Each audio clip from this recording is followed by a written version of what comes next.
Cátedras gnósticas. Prólogo. Todos los queridos lectores que tienen la oportunidad de estudiar este libro, o mejor analizar, comprender y captar lo que aquí quiere expresar el VM Laxmi para toda la humanidad, concluirán que es de gran ayuda para quitarnos las vendas que no nos dejan tener nuestra propia individualidad. Nosotros trazamos nuestro propio destino y nosotros tenemos el poder de decidir el bien o el mal. Claro está que para algunos el bien es mal y para otros es lo contrario. ¿A qué llamamos bien? ¿Será acaso ayudar al enfermo, calmar la sed al sediento, o darle un pedazo de pan al hambriento? Para muchos de nosotros esto es el bien y en realidad forma parte de eso que llamamos bien. Pero, el enemigo del que tiene hambre, ve mal que alguien aparezca a calmar la sed. Todos estos puntos son relativos para toda la humanidad porque desde que exista la envidia, la mala voluntad, los celos, etc., eso que formamos por creernos más que los demás, nunca habrá el bien o el mal. No pensemos que somos la última Pepsi-Cola del desierto y esto no es una propaganda, sino un análisis de sí mismos.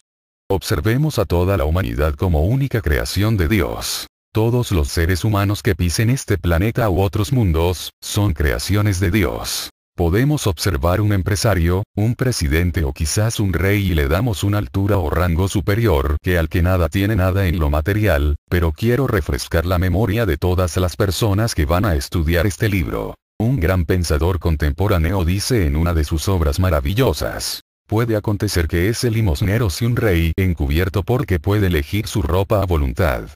Si observamos a nuestro Señor el Cristo, en lo material era pobre, pero en espíritu era muy rico, capaz de comprar el mundo y le sobraba vuelto, así como también un San Francisco de Asís. Quiero aclarar que no es que tengamos que ser pobres.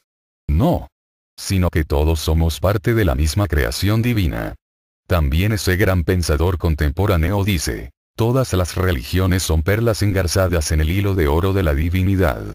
Querido lector, ninguna religión salva a nadie, ni los católicos, ni los gnósticos, ni los evangélicos, etc. Lo que salva a uno es el cambio en su comportamiento, en su propia individualidad. A nadie podemos exigirle que se confiese con una persona igual o quizás peor de la que se está confesando, ya que en realidad, quien sabe todos nuestros pecados es Dios, ese Dios interno, ese Dios, que lo único que exige para perdonarnos, es hacer un cambio en sí mismos. Tampoco nos salvamos rezando Padre Nuestro, ni Ave María, pero, tampoco queremos decir que rezar es malo, no. Sino que con solo buenas intenciones no hacemos nada. ¿Qué ha pasado con los partidos políticos tradicionales? Se han acabado. Están naciendo nuevos, ya que las personas no están mirando los partidos, sino esos personajes que son revolucionarios, que tienen nuevas ideas, que tienen distintas formas de pensar, como dice la gente. Queremos algo nuevo, queremos revolución. Pero, más importante sería que con esa misma euforia de querer cambiar un país, buscáramos un poco más la revolución de nuestra conciencia y así, lograríamos un cambio, sin que nadie nos lo imponga. Si vamos a orar, si vamos a hacer caridad, si queremos ser médicos o abogados, quizás vamos a aprender a ser buenos ciudadanos, pero que sea nuestra propia conciencia la que nos indique qué es lo que queremos ser y lo más importante, que lo podamos comprobar. Como hace un científico en su laboratorio. A él nadie puede decirle o contradecirle lo que ha investigado. Él investiga y comprueba, así debemos ser nosotros, porque el que critica lo que desconoce, está en el camino de ser idiota. Por eso, querido lector y toda la humanidad, vamos a analizar, vamos a comprobar, vamos a investigar en nuestro propio laboratorio. Cuando ya hemos estudiado, unamos toda esa química y digamos: yo soy esto, yo comprobé y lo más importante, como se dice en el campo militar, son las estrategias que no deben darse a conocer al enemigo. Quiero concluir con un pensamiento de Bolívar, quien dijo: por falta de una herradura se pierde un caballo y por falta de un caballo se pierde un jinete. Uriel Bustos. Presentación. En este libro encontrará usted, querido lector, una serie de informaciones y explicaciones relacionadas con los estudios de la gnosis. El por qué la gnosis es la matriz de los conocimientos que el hombre ha traído depositados en su mente, en su corazón y en su conciencia, y por qué cada quien los expresa en su diario vivir y en sus hechos. La gnosis ha estado presente a través de todas las épocas, dando a los humanos conocimientos magistrales y extraordinarios, tratando de elevar el nivel de ser y el nivel del ser de toda persona humana. Una parte de la humanidad ha elegido el desarrollo intelectivo y tecnológico, otra parte ha elegido el desarrollo intuicional y otra ha querido ver la vida como algo incipiente. Es decir, como si la única razón de vivir fuera nacer, crecer, envejecer y morir. El conocimiento gnóstico lleva a la persona a comprender cuál es el sentido de la vida, para que así, pueda llegar a ser lo que en realidad tiene sentido y razón de ser. Vaya pues, este libro, para los inquietos, los buscadores que quieran convencerse por sí mismos y no seguir siendo engañados o confundidos por tantos ciegos que han querido ser guías de ciegos, cayendo así todos en esas turbulentas aguas de la vida, sin esperanza de una respuesta real y fidedigna de la vida y su contenido. B.M. Lakshmi. Capítulo 1. Conócete a ti mismo. La gnosis hace énfasis en la transformación del ser humano y lo que más acentúa en su enseñanza es que el ser humano se conozca a sí mismo. Quiero aclarar que toda persona cree conocerse porque sabe quién es su papá, quién es su mamá, dónde nació y por ende, muchas veces se ha mirado al espejo. Pero, quiero decir que esto es un conocimiento muy incipiente, muy chico, en comparación con lo que en realidad somos. Quiero decirles que en este cuerpo de carne y hueso, que se llama celular o físico, se encierran los misterios más trascendentales que existen bajo el sol. Nosotros, los instructores de la humanidad y oficiantes del templo, sabemos en forma directa, que en realidad, el ser humano no se conoce a sí mismo y todavía es un ser no logrado en su totalidad. Permítame, querido lector, pedirle que dialoguemos un poco a través de estas páginas. Primero. ¿Ha soñado alguna vez? En el momento cuando se encuentra soñando, ¿ha visto qué cuerpo tiene en el lugar del sueño? Segundo. ¿Ha pensado alguna vez? ¿Ha visto cómo se procesa un pensamiento y cómo viaja a través del espacio? O en supuesto caso, ¿cómo viaja la mente a través del espacio? Tercero. ¿Ha sentido ira alguna vez? ¿Ha visto qué elemento reacciona para que todo su cuerpo sienta el impulso de la ira? Cuarto. ¿Ha sentido alguna vez lujuria? ¿Se ha dado cuenta si detrás de ese deseo netamente biológico, hay algún elemento diablo que lo incita a cometer aberraciones o desenfrenos instintivos y brutales? Quinto. ¿Ha sentido alguna vez odio contra alguien? ¿Ha visto cómo es el personaje que origina el odio? Es decir, querido lector, es mucho lo que tendríamos para dialogar en este capítulo del conocerse a sí mismo. Mucha gente asegura tener un alma para salvar. Pero, ¿habrán visto el alma? ¿Sabrán cómo es y de qué está compuesta? Mucha gente habla de conciencia, pero, ¿habrán analizado qué es conciencia y de qué está compuesta?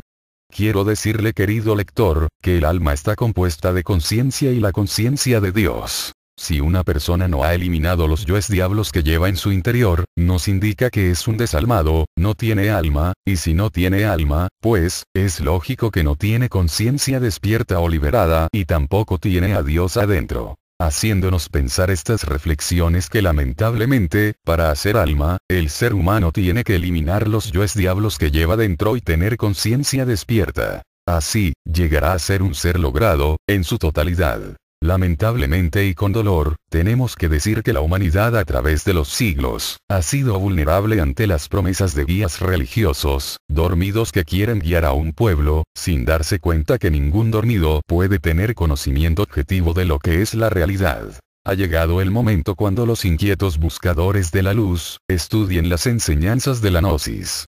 No las estamos dando para traer gente a nuestras filas, sino para que la humanidad despierte, busque y encuentre la verdad y a Dios en la religión que quiera, en el lugar que quiera. Sabido es que todas las religiones buscan a Dios. Lamentablemente, los que predican no conocen los misterios, ni el real camino. Dándose a la tarea de predicar la Biblia como les parece que es, porque no saben interpretarle quienes los oyen predicar, creen que esos predicadores ya son dioses, iluminados, repitiendo lo que les han enseñado, haciéndose multiplicadores de la confusión humana, maldiciendo al diablo a diestra y siniestra, con él adentro. No hemos conocido cosa más absurda, porque no han aprendido, ni enseñado cómo eliminar el ego, los yoes diablos que llevamos en nuestro interior. Vale más una hora de meditación diaria, bien hecha, que leer 10 capítulos de la Biblia mal interpretados. Vale más ponernos ya a desintegrar el ego, que dedicar todo nuestro tiempo a predicar un evangelio que no hemos entendido y que no vivimos. Dios quiere para todos sus hijos la perfección, no los fanatismos, ni los dogmas idiotas que se han encargado de pulular en la mentalidad de muchos predicadores religiosos, quienes son más predicadores y violadores de la ley que cualquier parroquiano que no ha conocido ninguna palabra del evangelio.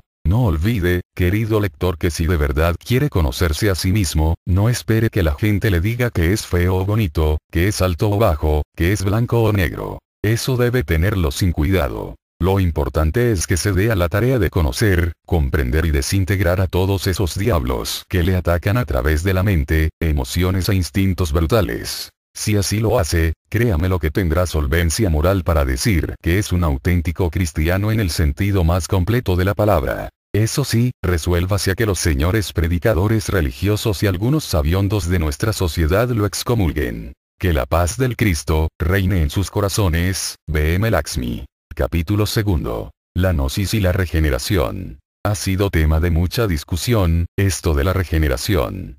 Cualquier persona normal, común y corriente, cree que no tiene áreas terriblemente perversas y degeneradas, pero la gnosis nos enseña a conocernos y por ende, a encontrarnos con estos aspectos que estoy hablando. Querido lector, ¿cree usted que es normal que una persona que se considera hijo de Dios, tenga en su mente y en su país psicológico, áreas llenas de ira, codicia, orgullo, lascivia, gula, etcétera, etcétera, etcétera? ¿Acaso estos comportamientos no son más que suficientes para hacernos pensar que tenemos dentro de nosotros personajes, yoes diablos que nos muestran la necesidad de una regeneración? La palabra gene viene de semilla y una semilla que se desprendió de nuestro papá físico, fue suficiente para engendrarnos en el vientre de nuestra mamá física. Pero, para esto de la regeneración, necesitamos billones de semillas o espermatozoides que nuestro organismo produce en el diario vivir y que, de acuerdo al decálogo de la ley de Dios y de los estudios científicos de los grandes sabios que han existido en todas las épocas de la humanidad, esas semillas o espermatozoides no son para gastarlas por millones para la procreación de la especie o simplemente, para satisfacer placeres. Esas semillas o espermatozoides son para transmutarlos mediante la ciencia de la alquimia, para nuestra propia regeneración física, vital, astral y mental. Es decir, construyendo aquel maravilloso templo de Salomón, del cual tanto nos enseñan las sagradas escrituras y algunas escuelas donde lamentablemente sus predicadores no han sabido hacerle una sabia interpretación y han creído que el templo de Salomón es de piedra, ladrillos y cemento. La gnosis nos enseña que el templo de Salomón es el cuerpo de una persona, el cual, es el mismo templo de Dios, como nos lo enseñó el Señor Jesucristo. Salomón es el nombre de un gran sabio, pero no olvide, querido lector, que cada uno de nos, tiene su propio Salomón interior, quien es nuestro Padre, nuestro íntimo y quiere decir, alabanza, poesía, sabiduría. El Salomón interior, o sabio, no puede habitar en un cuerpo en el cual exista ira, odio, gula, pereza, maledicencia, lujuria, orgullo, celos, mala voluntad, vicios, homosexualismo, borrachera, cigarrillo, drogas, etc. Es decir, en un cuerpo donde se expresen hábitos, costumbres, yoes degenerados, porque esto sería querer obligar a Dios, quien es el íntimo, a convivir con yoes que son diablos. Querido lector, es de suma importancia comprender, si es que usted aspira a su redención, que debe proponerse de una vez y para siempre conseguir a costa de muchos esfuerzos y padecimientos voluntarios, su propia santificación y perfeccionamiento. Para eso, la gnosis, como escuela, colegio y universidad de la vida, nos entrega todas las pautas, prácticas y secretos para adquirir nuestra propia perfección. La regeneración, como ya dijimos, parte desde los átomos de nuestro cuerpo, de las moléculas, de las células y de todos los organismos. Desde luego, repitiendo lo ya dicho, físico, vital, astral, mental y causal. Todo cuerpo regenerado es un auténtico don del Señor de perfección puede habitar y desde allí, mostrarle a la humanidad, en los hechos, esa gran sabiduría de nuestro sabio interior. Que la paz reine en sus corazones. B.M. Laxmi. Capítulo 3.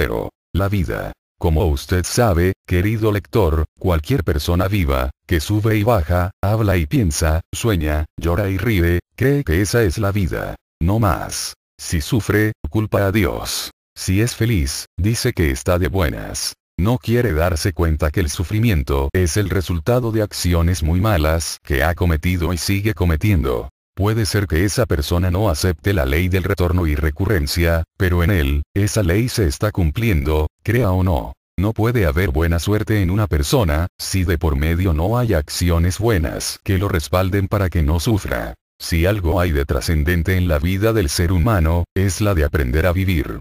Para esto, es necesario que cada persona se haga responsable de sus hechos y acciones. A un buen padre, responsable, es lógico que en otra vida no van a mandarle hijos kármicos, que lo hagan sufrir. Una buena madre, responsable, amorosa y cumplidora de sus deberes, en otra vida no van a mandarle un mal esposo, ni malos hijos. A un buen hijo, a una buena hija, es lógico que en otra vida no van a mandarle unos malos padres.